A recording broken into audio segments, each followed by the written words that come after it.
ఈరోజు మనం ఎంతో రుచిగా ఉండే బెజవాడ స్టైల్ సొరకాయ పులుసు తయారీ విధానాన్ని తెలుసుకుందామండి. హలో అండి, అందరికీ నమస్తే. Welcome back to Surekha recipes. ఇందుకోసం ముందుగా మనం ఒక మీడియం సైజ్ సొరకాయని తీసుకొని దాని మీద ఉన్న చెట్టు తీసేసి ముక్కలుగా కట్ చేసి పెట్టుకోవాలండి. అలాగే 2 పెద్దుల్లిపాయలు, 2 టొమాటోలు, 4 పచ్చిమిర్చి, ఒక ములక్కాడను తీసుకొని అన్నింటినీ ముక్కలుగా కట్ చేసి పెట్టుకోవాలి. ములక్కాడ వేసుకుంటే పులుసు మరింత రుచిగా ఉంటుందండి, లేకపోయినా పర్వాలేదు. వీటన్నింటినీ ఒక కుక్కర్లో వేసుకొని ఒక గ్లాస్ నీళ్లు పోసుకొని మూత పెట్టి స్టవ్ మీద పెట్టుకొని 5 విజిల్స్ వచ్చేంత వరకు ఉడికించుకోవాలండి. సొరకాయ మరీ ముదురుగా ఉంటే 8 విజిల్స్ వచ్చేంత వరకు ఉడికించుకోవాల్సి ఉంటుంది. ఇప్పుడు కుక్కర్లోని ప్రెషర్ అంతా పోయిన తర్వాత ఒకసారి సొరకాయ ముక్క ఉడికిందో లేదో చెక్ చేసుకోండి.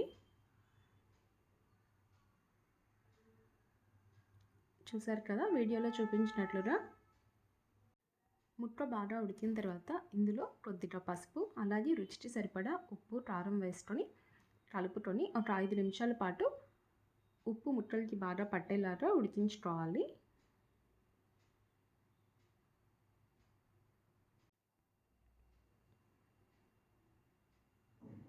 ఇలా ఉడికిన తర్వాత ఇందులో మనం ఒక చిన్న నిమ్మకాయ సైజ్ అంత చింతపండు నుంచి తీసుకున్న చింతపండు జ్యూస్ని వేసుకోవాలి. అలాగే తగినన్ని నీళ్లు వేసుకొని 10 నుంచి 15 నిమిషాల పాటు ఉడికించుకోవాలండి. మధ్యలో ఒకసారి ఉప్పు కారం సరిపోయిందో లేదో చెక్ చేసుకోండి.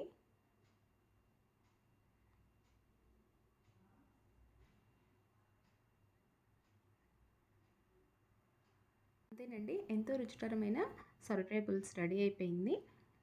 మీకు కనుక ఇంకొంచెం చిక్కగా కావాలంటే కొంచెం సేపు ఉడికించుకోవచ్చండి, కానీ పులుసు అంటే ఈ కన్సిస్టెన్సీయే బాగుంటుంది. ఇందులోకి ముద్దపప్పు కాంబినేషన్ అయితే సూపర్గా ఉంటుందండి. ఇప్పుడు మనం ఈ సొరకాయ పులుసుకి తాలింపు వేసుకుందాం. ముందుగా ఇక్కడ నేను తాలింపు దినుసులు ఎండుమిర్చి, 4 వెల్లుల్లి రెబ్బలు, కొద్దిగా కరివేపాకు, కొన్ని మెంతులు, కొంచెం ఇంగువ తీసుకున్నానండి. స్టవ్ మీద కొద్దిగా నూనె పెట్టుకొని అందులో ఒకదాని తర్వాత ఒకటి వేసుకుంటూ వీటన్నింటినీ ఫ్రై చేసుకున్నాను. ఇక్కడ నూనెతో పాటు ఒక స్పూన్ నెయ్యి కూడా యాడ్ చేసుకుంటే బాగుంటుంది తాలింపు కోసం.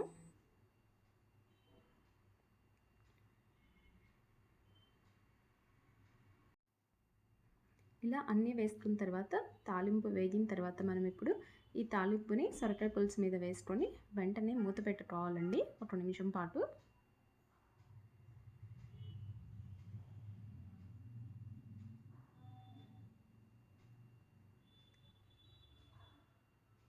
ఒక నిమిషం తర్వాత మనం మూత తీసుకోవచ్చు. మనకి టేస్టీగా ఉండే సొరకాయ పులుసు రెడీ అయిపోయిందండి. పైన కొంచెం కొత్తిమీర యాడ్ చేసుకుంటే సరిపోతుంది.